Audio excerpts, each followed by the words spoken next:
சீதா ரொம்ப கோவமா, ஏங்கங்கா, விடிய காலையில கூவுறது அதோட வேலை. நீயும் சீக்கிரமா எழுந்துச்சு உன் வீட்டு வேலையெல்லாம் முடிச்சுக்கிட்டா நீயும் அப்புறமா கொஞ்சம் ஓய்வெடுக்கலாம்ல. கங்கா கோவமா, ஆமா, பெருசா சொல்ல வந்துட்டா. உன் வீட்டு வேலை சீக்கிரமா முடியும், என் வீட்டு வேலை அப்படியா? பசுமாடு எல்லாம் வச்சுக்கிட்டு இருக்கேனா? அப்பதான் கங்கம்மாவோட பார்வை அவங்க வீட்டுக்கு பின்னாடி போச்சு. அங்க புல்லுக்கட்டு மேல வெள்ளையா ஒரு முட்டை இருந்துச்சு.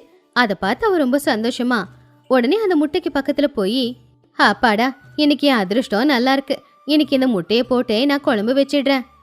அப்போ சீதா அங்க வந்து, நில்லு கங்கா, அது உங்க வீட்டு கோழி போட்ட முட்டை இல்ல, எங்க வீட்டு கோழி போட்டது. ராத்திரி இந்த பக்கமா வந்ததை நான் பார்த்தேன், அது எங்க முட்டை. என்னது, உங்க கோழி எங்க வீட்டு வாசல்ல வந்து முட்டை போட்டுச்சா?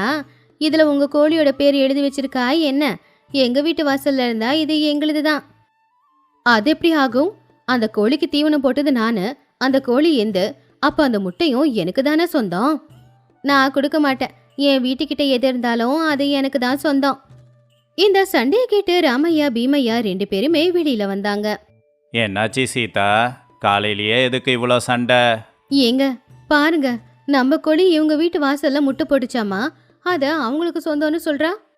ஏன் ராமையா, உன் பொண்டாட்டிக்கு கொஞ்சம் புத்தி சொல்லக்கூடாதா? எங்க வீட்டு வாசல்ல இருக்கிற கோழி முட்டைய உங்களோடதுன்னு சொன்னா என்ன அர்த்தம்? தினமும் உன்னோட வீட்டு கோழிங்க என் வீட்டுக்கு வந்து நெல்லை சாப்பிட்டுட்டு அதுக்கு பதிலா ஒரு முட்டைய வச்சுட்டு போகுதுங்க. இது என்ன நியாயம் பீமையா? கோழி எங்களோடது, முட்டையும் எங்களோடது, எதோட எதை முடிச்சு போடுற?